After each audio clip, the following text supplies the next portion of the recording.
Good morning student, मेरा नाम रेणुका दीवान है और पार्शियल डिफरेंशियल इक्वेशन का लेक्चर नंबर 7 है, जिसमें ये क्वेश्चन लिखा हुआ है पीडी का फॉर्मेशन करना है। क्या चीज को एलिमिनेट करके, ए बी को, दैट मीन्स कांस्टेंट को एलिमिनेट करके मुझे पार्शियल डिफरेंशियल इक्वेशन फॉर्म करना है। तो जब कभी भी कांस्टेंट को एलिमिनेट करके आपको पीडीई फॉर्म करने के लिए बोलेगा, तो उस केस में आप नंबर ऑफ कांस्टेंट देखिए। नंबर ऑफ कांस्टेंट कितने हैं क्वेश्चन में, ए और बी, दैट मीन्स 2 है। और नंबर ऑफ इंडिपेंडेंट वेरिएबल उसे भी चेक करिए, IV that means independent variable. तो यहाँ पर z डिपेंडेंट है और xy इंडिपेंडेंट, दैट मीन्स इसका भी नंबर 2 है। ये दोनों इक्वल है, नंबर ऑफ कांस्टेंट और नंबर ऑफ इंडिपेंडेंट वेरिएबल। इसका मतलब हमारा जो पीडीई फॉर्म होगा वो कितने ऑर्डर का फॉर्म होगा, 1 ऑर्डर का पार्शियल डिफरेंशियल इक्वेशन फॉर्म होगा।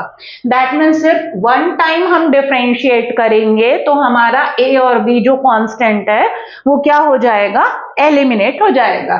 तो चलिए अब आप क्या करेंगे, जो गिवन इक्वेशन है उसे 1 डालिए, differentiating 1 with respect to X and Y partially differentiate करेंगे, वो इसलिए क्योंकि z 2 वेरिएबल का फंक्शन है। तो LHS में क्या हो जाएगा, del z by del X. y minus B के स्क्वायर का 0 होगा क्योंकि आप x के रिस्पेक्ट में कर रहे हैं, तो y को एज अ कांस्टेंट ट्रीट करेंगे, तो सिर्फ x माइनस ए के स्क्वायर का। तो पहले पावर का होगा 2 सामने, x माइनस ए की पावर 2 माइनस 1 और इंटू x माइनस ए के x का 1, that means 2 times x minus a, ये आएगा, इसको डाल दीजिए 2।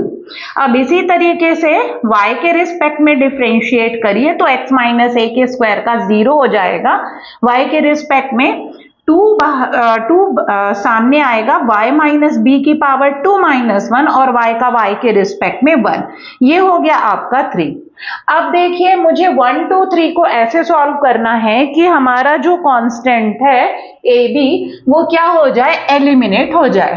तो आप 2 से a निकाल सकते हो और 3 से b निकाल सकते हो और उसको ले जाकर इक्वेशन नंबर 1 में रख सकते हैं। लेकिन ऐसा मत करिए क्योंकि इक्वेशन 1 में ऑलरेडी x माइनस ए प्रेजेंट है और y माइनस बी प्रेजेंट है, तो मुझे 2 से x माइनस ए डायरेक्ट मिल जा रहा है और 3 से y माइनस बी डायरेक्टली मिल जा रहा है। तो मैं x माइनस ए निकाल रही हूँ 2 से और 3 से y माइनस बी निकालकर उसको मैं ले जाकर कहां पर रखूंगी, इक्वेशन नंबर 1 में, तो मेरा पीडी फॉर्म हो जाएगा।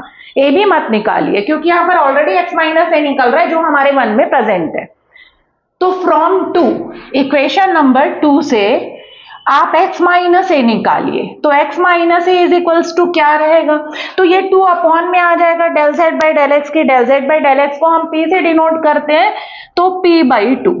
इसी तरीके से फ्रॉम 3, ये जो 3 है ये आपका 3 है, यहां से y माइनस बी को छोड़िए, 2 नीचे आएगा तो del z by del y को हम q से रिप्रेजेंट करते हैं, तो y minus B is equals to q by 2।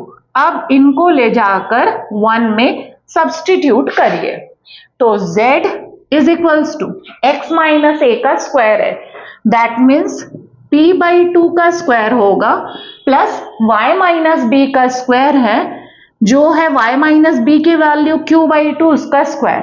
चाहे तो इसे सिंप्लीफाई कर सकते हैं, q स्क्वायर बाई 4 और z 4 यहां आएगा, तो 4z is equals to P square plus Q square, ये आ गया। अब इसके नीचे लिखेंगे which is required partial differential equation. Required that means जो हमको निकालने के लिए बोला गया है उसे हम रिक्वायर्ड पार्शियल डिफरेंशियल इक्वेशन कहते हैं। तो this is required PDE. So thank you students, next lecture में और करेंगे।